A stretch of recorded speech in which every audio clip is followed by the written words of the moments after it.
Hi everybody, welcome back to Willie's American Guitars. Today is the day that we got a bunch of custom shop stuff that we want to share with you. I've got three right now. This is a 64 Strat, so they're following the contour of the neck, which is typical of 64. Darker rosewood board. This is a lightweight guitar. This has the 9.5 radius. So most Fenders, of course, you all know this, but they have a 7.5 radius. This has the flatter 9.5 radius, which allows you to bend strings all the way off the neck and back around again. And then the 60s oval neck, and then the hand-wound fat 60s pickups. Fat 60s basically means we've added a little more juice to the sound. Earlier guitars are going to have less windings on it because they were trying not to have distortion. Later guitars typically are a little wound a little bit more. And then in the late 60s, again, they back wound them a little more. Oddly, a lot of that had to do with the amps of the day and the preamp of the amplifiers. You didn't have an adjustable preamp, but it was just the way the amps were dialed in. They tried to match the guitar to the amp. Speaking of amplifiers, this is a 1962 Rivera designed, and if you guys remember Paul Rivera amplifiers, he was famous for like hot rodding amplifiers.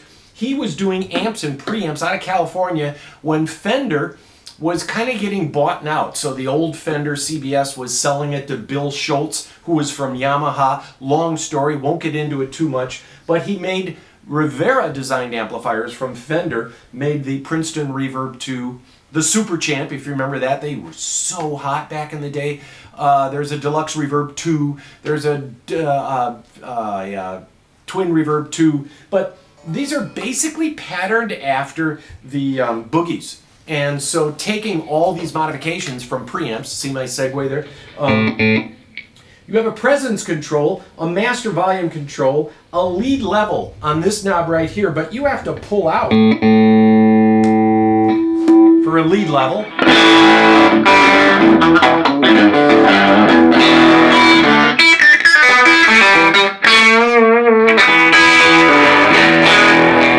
Some people will take that lead level, bring it down, bring the master up, and then leave this out.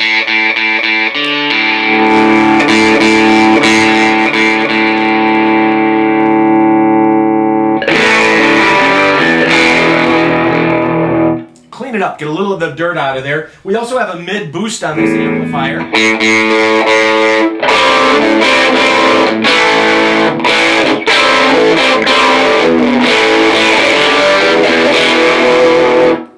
These amplifiers came with a special foot switch. People make them now, they have LEDs in it. I'm going to keep this simple and we're just going to make it a little more.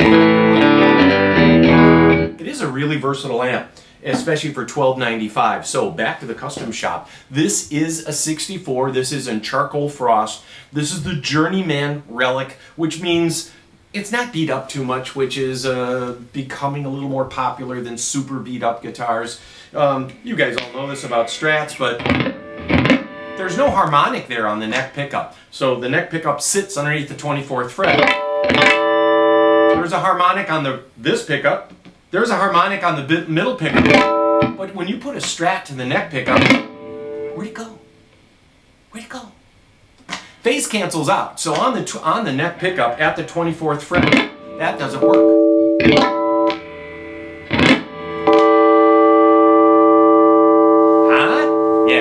So, really nice Strat sound. They've done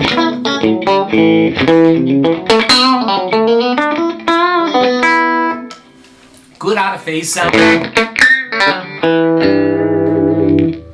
Out of phase in this position.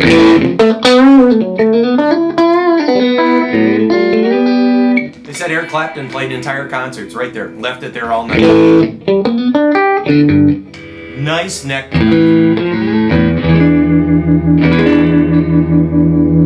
Very tubby, very full, very fat. Now, speaking of fat and full, later on they needed a third model besides the Telly and the Strat, and they came up with the Jazzmaster. They were competing with Gibson. They made these pickups, instead of winding them like this, they wound them like this. So they're very thin this way, much thinner than a Fender Stratocaster. And they really were meant for jazz. You'll get a bigger bass response. You guys all know that.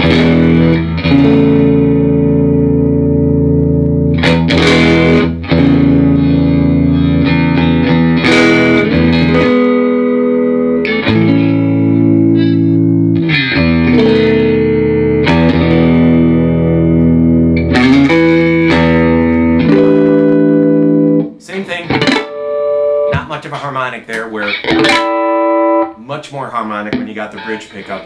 It's just how it goes.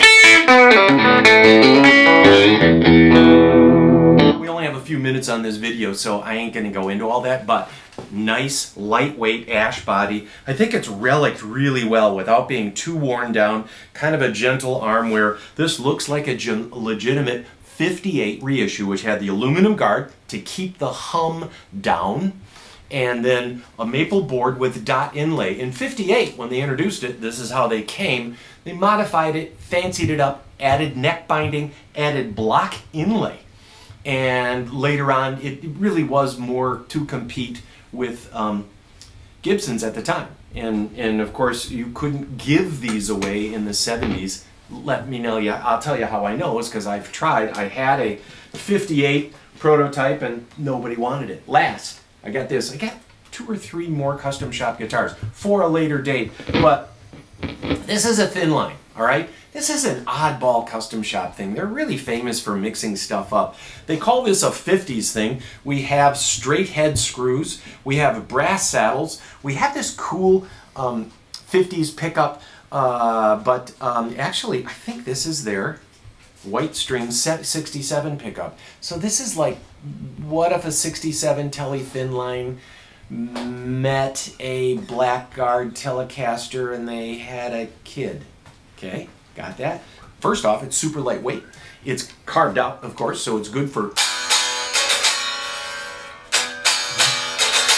sitting around, writing your next pop song.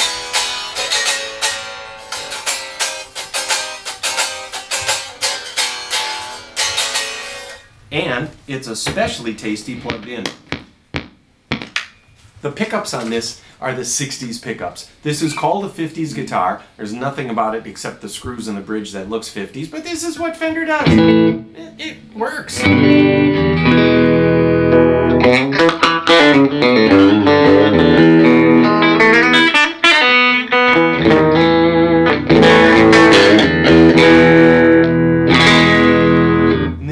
Mud switch.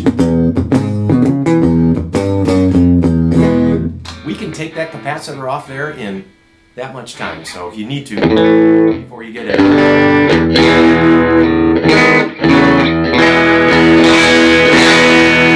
Really nice, crisp Teles.